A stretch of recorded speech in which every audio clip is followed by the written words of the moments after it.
জয় হৰিবুল্লাহ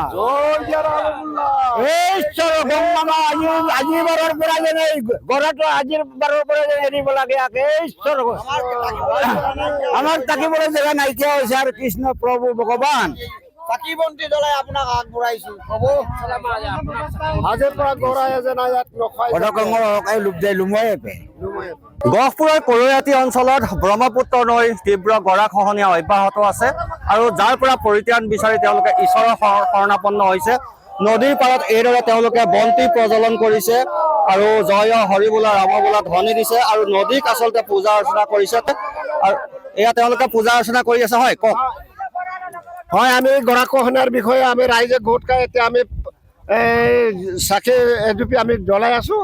আজি পৰ্যন্ত আজি চাওক গৰাই কহাই আমাৰ ইয়াত অশোক বিঘা মাটি লৈ গ'ল। আজি 10-20 বছৰ হ'ল চৰকাৰৰ লগত আমি যোগাযোগ কৰিছো, আমাৰ চৰকাৰে একো কাম এটা কৰি দিয়া নাই। চৰকাৰে কৰি দিয়া নাই। এয়া সন্মুখৰ ফালে বিশাল ব্ৰহ্মপুত্ৰ আৰু বছৰি তেওঁলোকৰ গৰা খহায়ে থাকে, ইঘৰৰ পাছত সিঘৰ। ইয়াৰ পৰা ঘৰ বাৰী হেৰুৱাবলগীয়া হয়, খেতি পথাৰ হেৰুৱাবলগীয়া হয়, পশুধনৰ মৃত্যু হয় আৰু বিভিন্ন সময় তেওঁলোকে বাৰিষাৰ সময়ছোৱাত বিশেষকৈ দুৰ্ভোগ ভুগি আহিছে। গৰা খহিয়েই থাকে, কোনো ধৰণৰ ইয়াত স্থায়ী সমাধানৰ ব্যৱস্থা চৰকাৰখনে কৰা নাই, যাৰ পৰিণতিত এইসকল ৰাইজ কিন্তু এতিয়া পূজা অৰ্চনা অৰ্থাৎ ঈশ্বৰৰ ওপৰতে শেষ ভৰসা কৰিছে, নহয় জানো? আমাৰ ইয়াত মানে গৰা কাটি কাটি আজি 3-4 মাইল জেগাৰ পৰা এতিয়া 20-30 ঘৰমান মানুহ ক'ত গ'ল ক'ত নগ'ল উপায় নাই। এতিয়া আমাৰ থাকিবলৈ মানে যাবলৈ জেগা নাইকিয়া হৈছে, একো ব্যৱস্থা এটা কৰি নিদিলে। সেইটোৰ কাৰণে আজি চাকি বন্তি এটা জ্বলাই কৰৈয়াতি অঞ্চলত মানে চাকি বন্তি জ্বলাই ভগৱানক আমি প্ৰাৰ্থনা কৰি আছোঁ। ভগৱানে গৰাটো এৰিব লাগে বুলি প্ৰাৰ্থনা কৰি চাইছোঁ। এতিয়া প্ৰাৰ্থনা কাম দিয়ে নে নিদিয়ে ক'ব নোৱাৰে। চৰকাৰে যেতিয়া আমাক ব্যৱস্থা কৰি নিদিয়ে ঈশ্বৰে জানো আমাক চাব।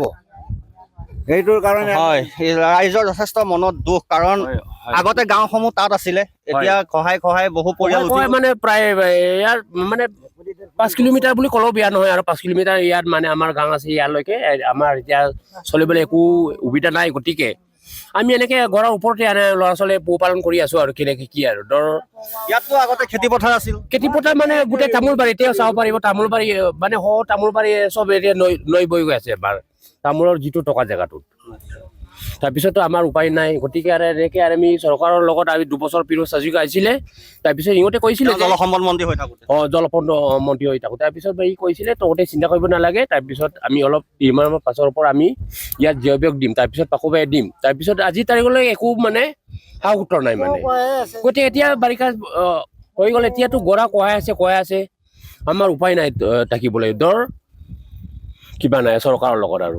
সন্মুখৰ ফালে দেখাব এইখন বিশাল ব্ৰহ্মপুত্ৰ আৰু ইয়াত পূৰ্বতে বহু আগলৈকে গাঁও আছিল, কিন্তু সকলোবিলাক গৰাখহনীয়াৰ কবলত যাহ গ'ল আৰু বাকী থকা অংশখিনিও যাহ যোৱাৰ উপক্ৰম ঘটিছে।